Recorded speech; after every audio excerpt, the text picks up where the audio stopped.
Hello, and welcome to Warmup for Iceborne. I'll be your host and guide, Shepard, and today we are learning about the Jyuratodus. He's the second monster we'll be fighting in the Wildspire Waste. If you thought the mud coming off from Barrock was hard to handle, wait until you fight this guy. Let's get started. After fighting the Barrock, you'll be tasked with tracking down a missing scholar. Make sure to grab some screamer pods from camp, and make sure to grab some puddle pods along the way. We'll need them. Okay, we have the scholar in our sights. Let's set a trap for Jyuratodus right here with some barrel bombs. He usually sets these off himself, but if not, we can detonate them ourselves with our puddle pods. He'll usually lose the mud on his head from the explosion, but use the puddle pods to wash that off, along with the mud on his body if it didn't.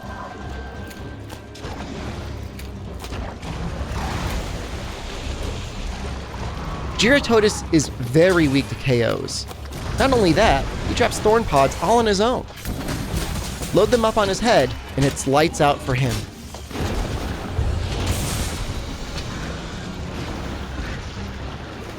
Sometimes, Jyuratodus will dive under the ground.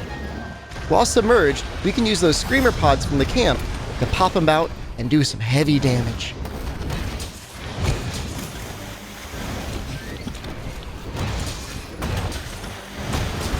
Jyuratodus will rear back and begin shooting mud. Even with the Barrock passive, you will still find yourself slowed down by his mud. Make sure to stay clear and find a way around it to attack you. His three main attacks involve biting you,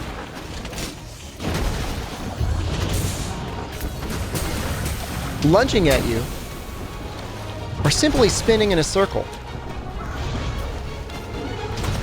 Be patient and aim for his head, and you should stay safe. Deal enough damage, and he'll fall over.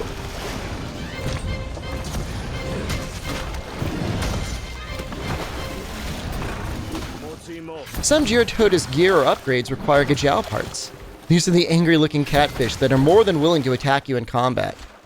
Make sure to get some carves in when you can.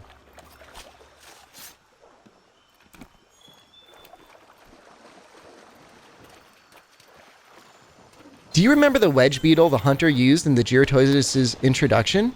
Well, you can use it during the hunt too. Use it when Jyuro is unaware of you to get a surprise mounting attack off.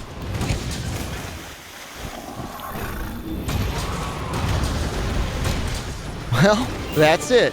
You've defeated the Jyuratodus. Let's head back to Iceborne to see what we can make.